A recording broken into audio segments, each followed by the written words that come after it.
Hi everyone, I hope you're all having a great day today. This is Happy Rich Mama. I'd like to share with you a new business of my friend, which is very popular now and highly recommended for like condos and those who want to have something to pick when they're cooking in the kitchen.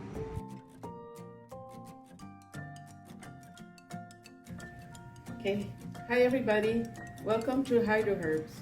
So we've been getting a lot of questions about how to take care of your hydroherb plant. And what's hydroherb? It's basically growing plants or herbs in a hydroponic environment, which is a soilless type of environment utilizing nutrients nutrient solution. And what we have over here are two examples of the tiny tin tomato and the basil plant. Now these are pretty much mature plants, pretty much grown-ups.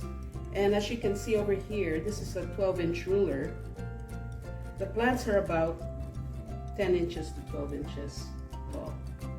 Okay, and this is a great example of the tiny tin tomato plant in that it has flowers here, has flowers here, has flowers here, it has flowers in the center, inner center, with the hope that eventually they become cherries or little miniature cherries.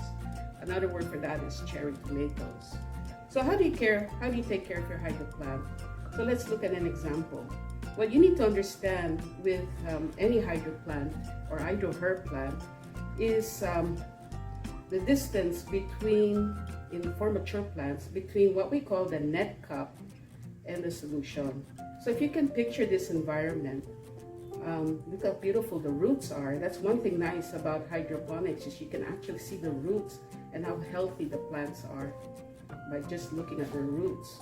Now, so this example, if you can imagine the screw being placed here, there must be a gap between the net cup and the solution. We call this the air gap.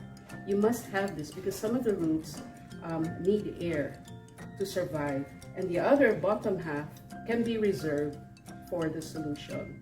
So in this example, in my solution, over here, this is how the solution looks like.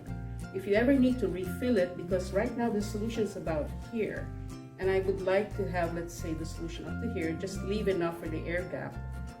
We sell a 1 liter solution like so, which you can refill every time you need to, and just fill it up. And that's about it. So I think that's the level that I like it to be, and return the plant. And you can screw it, if you like, screw it to make it stable, which is what we suggest you do, okay, to make it stable. Now, this is pretty much it for tiny tin. You wait for it to grow, and hopefully these flowers become little cherries so that you can enjoy them. Now, in this other example is the basil, and it's the same way of refilling the solution by leaving some air gaps. So let's take a look at the roots of the basil. Okay, so there we go. And again, if you feel that there's not enough air gap, or there's too much air gap, then you certainly place the solution until you feel comfortable that there's at least enough air gap. So if this is the net cup, I need this much for air gap. So if you kind of can estimate, the solution should be about here. Okay, and one thing nice about the basils is that they have, let me see if I can bring this closer to you. You can literally prune them like so. If you can see over here, there are 2 buds coming out of the plant. So literally, what you can do is cut a little few millimeters above these 2 buds. Cut this part here. You could place the leaves to make pesto or salads or pizza and soup. No? And these 2 buds, because now they're exposed, will become stalks once again. And you can literally prune all around, even here. If you want to prune lower, you can. So don't be shy pruning. As long as you can see buds. Let me see if I can turn this around. See, I can see buds over here, 2 buds appearing. you can certainly cut over there, and these two buds will eventually grow and become stalk. The thing about basil is that you don't want it to flower, because you just want it to keep growing and growing and producing leaves. So whenever you see a flower, if there was a flower at top here, it comes out over here at the end. Just pinch it off or cut it off so that you're telling the basil that you want more leaves to come out. Alright, so here's an example of an oregano plant, and it's very healthy. It's a very healthy plant. As you can see, its leaves are as big as my palm. Okay? And if I turn it around, it seems to be doing quite well. You know, very big leaves, very healthy leaves. However, when I try to check on its solution level, I have found out in this example that there's debris on the roots. You know? And if I show you the container, it's also very dirty. So I'll show you what to do to clean this problem up.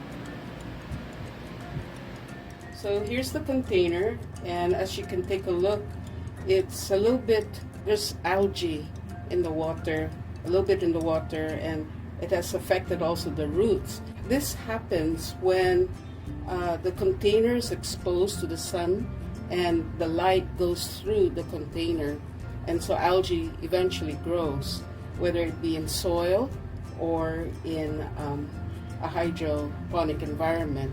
So as much as possible, we want to prevent the light from passing through. So some people, what they do is they cover the container with aluminum, or they cover the container with craft paper or any paper, just to minimize the amount of light going through. Okay, so to clean it, all you need to do is get a sponge and empty the solution. Just scrub it off, like what I'm doing over here. Just scrubbing it off. And of course, just use simple water to clean it. And so that's basically it.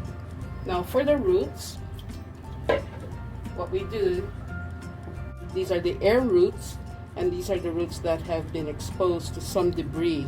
It feels a little bit slimy, so it's kind of like either a combination of maybe root rot or algae. And what I do is I just wash it with water, as you can see over here. Okay, so you just continue this process until you feel comfortable that you've eliminated as much as you can of the brown roots. Okay, and then return the plant to its container. Okay, so that's basically and how to care for your plant.